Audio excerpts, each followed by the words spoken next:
Saya ingin bertanya, mengapakah bacaan surah Al-Fatihah menjadi tuntutan di dalam solat sama ada solat wajib atau solat sunat? Tidakkah merosakkan solat seseorang jika membaca Fatihah dengan terburu-buru tanpa mengikut waqaf-waqaf di dalam ayat?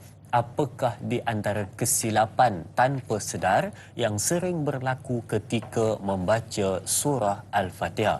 Mohon penjelasan Ustaz. Terima kasih. Terima kasih juga Mar WKN atas soalan yang ditanyakan berkenaan dengan membaca terburu-buru boleh ataupun tidak, ataupun bagaimana kesilapan ataupun tidak, dan dia minta Ustaz jelaskan berkenaan dengan mungkin ada kesilapan-kesilapan yang kita tak sedar ketika mana kita membaca Al-Fatihah. Silakan Ustaz. Baik. Allahumma hidayatan lis-shawab. Bacaan yang terbaik adalah tartil, warattilil Qur'ana tartila, dan adalah kamu mentartilkan bacaan Al-Quran itu dengan tartil, bermaksud dengan slow, dengan bertajwid, dengan sempurna. Tapi ada bacaan yang namanya hadar. Hadar itu bacaan laju, tapi tetap memelihara tajwid dan memelihara huruf-huruf dan sebagainya.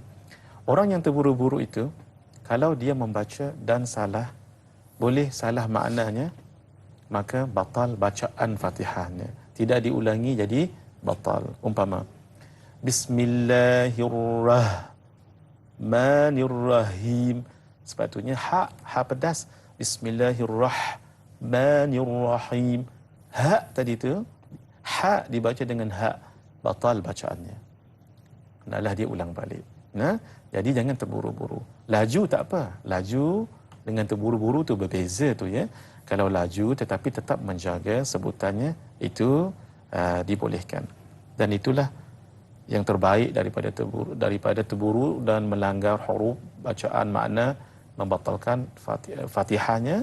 Kalau tidak diulangi membatalkan rakaatnya, tidak diulangi membatalkan solatnya. Tentang tuntutan, memang tuntutan sebab suratul Fatihah tadi adalah rukun di dalam solat. Mau tak mau kena baca. Dan kena baca, tolong diingat tadina, itu adalah rukun qauli. Bila rukun qauli mesti baca. Malah lagu mana pun dia kena baca. Kalau baca dalam hati je, tak jadi. Tak jadi. Kalau rukuk tak apa. Rukuk pasal hak baca subhana rabbiyal azimi wa bihamdi itu sunat. Nah, tapi hak ni rukun. Mana-mana rukun. Contohnya salam pun sama, nanti kita akan cerita. Tak ada bunyi apa, batal. Dia kena masuk balik solat. Nah, hendaklah dia assalamualaikum, tu paling kurang assalamualaikum. Paling kurang tu. Nah, tapi janganlah pendek lagu tu, dia kena panjang. Nanti ada masa kita cerita hak tu. Yang selalu silap tanpa sedar yang disebutkan oleh Haji daripada Haji Ilyas tadi tu. WKN nama dia. Haji Omar Mar nama dia. Nama tuan, maaf Tuan Mar, yang disebut oleh Tuan Ilyas mula-mula tadi tu. Dia kadang-kadang nun tu bertukar jadi mim. Nah, kemudian mat lazim ha jadi he, kemudian kadang-kadang hak tak dijaga, mat lazim kalimi musaqqal itu ghairil maghdubi alaihim waladdallin, itu kena jaga elok-elok.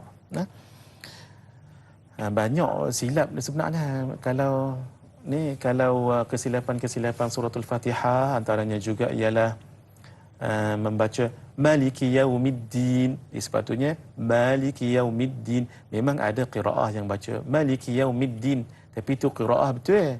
Qiraah kan ada qiraah sab'ah, ada qiraah 14 pun ada. Qiraah sab'ah itu yang apa nama, yang terkenal, qiraah sab'ah nama dia. Ada yang baca cara sedikit berbeza dengan cara kita. Kalau kita Imam Hafaz daripada Asim, ada daripada Imam An-Nasai, Imam bacaan Qalun, dia berbeza. Berbeza tu tak apa, sebab bacaan para sahabat datang daripada Nabi juga berbeza. Tapi ini bukan berbeza benda tu, berbeza salah. Salah tu tak kena. No? Sebab ada memang bacaan yang pelik sikit.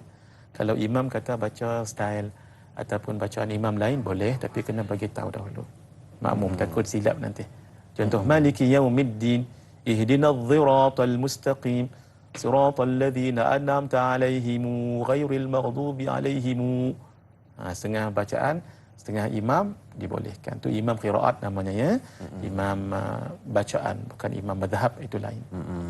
Tapi kalau nak baca macam tu kena bagi tahu dulu Kena lah, bagi takut tahu dulu. makmum confuse di belakang ya.